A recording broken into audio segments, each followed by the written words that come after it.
menurut Edis TV, itu iblis yang kehendak iblis untuk Yesus disalibkan.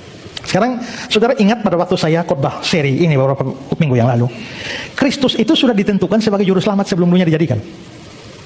Kan? Artinya sebelum manusia jatuh dalam dosa pun Kristus sudah ditentukan untuk jadi juru selamat. Kalau penentuan Kristus jadi juru selamat dalam kekekalan, maka iblis pun belum ada. Kenapa Tuhan tahu manusia akan jatuh dalam dosa, tapi kenapa dia masih mau cipta manusia? Sudah tahu manusia akan jatuh dalam dosa, tapi masih cipta. Mengapa? Dua alasan. Pertama, Tuhan sudah tahu manusia akan berdosa, tapi dia tetap mau mencipta manusia. Kenapa? Karena manusia dicipta bukan untuk berdosa. Kita tahu bahwa bikin pesawat bisa jatuh, tapi kenapa masih tetap bikin pesawat? Karena pesawat dibuat bukan untuk jatuh. Pesawat dibuat untuk bawa orang terbang dari satu tempat ke tempat lain. Resikonya dia jatuh. Tapi kedua adalah karena Tuhan sudah punya obatnya. Obatnya adalah penebusan Kristus. Itu sudah jadi sebelumnya.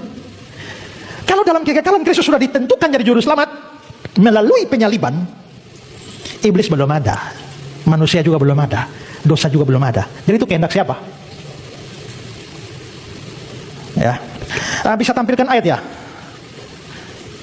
Coba Yesaya 53 ayat 10. Yesaya 53 ayat 10. Tetapi Tuhan, ini Yesaya 53 ini nubuat tentang hamba Tuhan yang menderita, itu Kristus ya. Tetapi Tuhan berkehendak meremukkan dia dengan kesakitan. Ini menuju pada Kristus. Jadi siapa yang berkehendak Kristus disalibkan? Tuhan berkehendak. Kisah Rasul pasal 2 ayat 23. Kisah 2 ayat 23. Dia yang diserahkan Allah menurut maksud dan rencananya telah kamu salibkan dan kamu bunuh. Jadi pembunuhan dan penyaliban Kristus itu menurut maksud dan rencana siapa? Rencana Allah lah.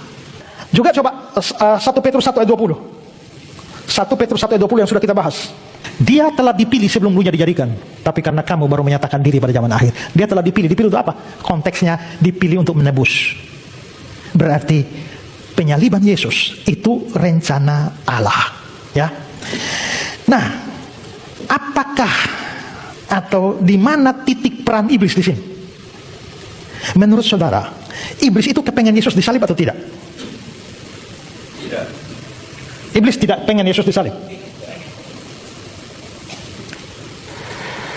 Oke, salah satu orang yang berperan di dalam penyaliban Yesus pada akhirnya itu adalah Yudas Iskariot. Kalau dia menjual Yesus, akhirnya Yesus ditangkap, lalu Yesus dieksekusi. Sekarang lihat Lukas 23 ayat 3. Maka masuklah iblis ke dalam Yudas yang bernama Iskariot, seorang dari ke-12 murid itu. Begitu iblis masuk, akhirnya Yudas pergi lalu jual. Ya. Nah, terus Yohanes pasal 13 ayat 27. Yohanes 13, 27, 28. Dan sesudah Yudas menerima roti itu, dia kerasukan iblis. Maka Yesus berkata padanya, apa yang hendak kau perbuat? Perbuatlah dengan segera. Dia pergi, jual Yesus. Yudas menjual Yesus, Yesus disalibkan. Apa yang menyebabkan Yudas pergi?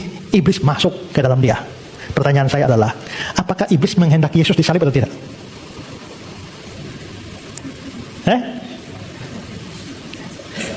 Kalau dia tidak menghendaki, ngapain masuk di Yudas?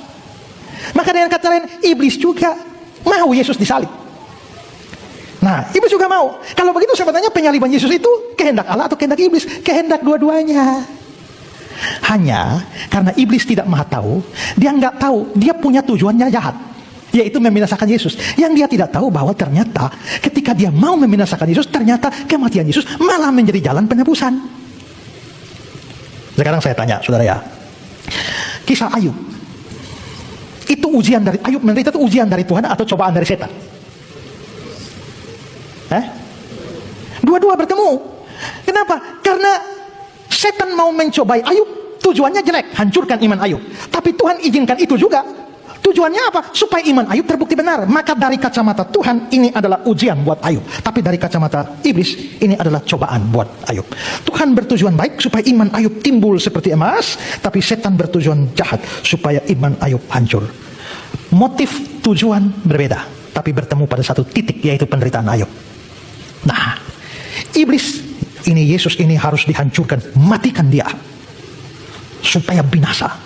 Bagi iblis tujuan motifnya jahat, tapi bagi Tuhan, dan iblis tidak tahu ini, dengan matinya Kristus dosa ditebus. Maka dengan kata lain, begitu Kristus mati, mungkin iblis mau bersorak, tahu-tahu terjadi penebusan, dia kecolongan. Karena apa yang bagi dia harusnya mendatangkan hasil baik, ternyata justru hasil baiknya bagi Allah. Jadi sebenarnya kalau mau bicara penderitaan Kristus itu rencana siapa? Rencana kedua-duanya, tapi rencana kekalnya itu rencana Allah dari kekal. Iblis itu bikin rencana di tengah jalan, tapi dia kecolongan karena dia tidak tahu seluruh rencana keselamatan Allah. Nah itu baru jawabnya komplit daripada bertengkar rencana Allah, rencana iblis, rencana Allah, rencana iblis. Ya, mereka tidak tahu bahwa dua-dua berperan di situ ya. Jadi sebenarnya kedua hal itu bertemu. Dari sisi Allah, salib adalah rencana keselamatan. Dari sisi iblis, salib adalah upaya untuk membinasakan Yesus. Tapi justru melalui salib itulah rencana Allah menang, iblis kecolongan dan dipermalukan. Ya, begitu jawabannya.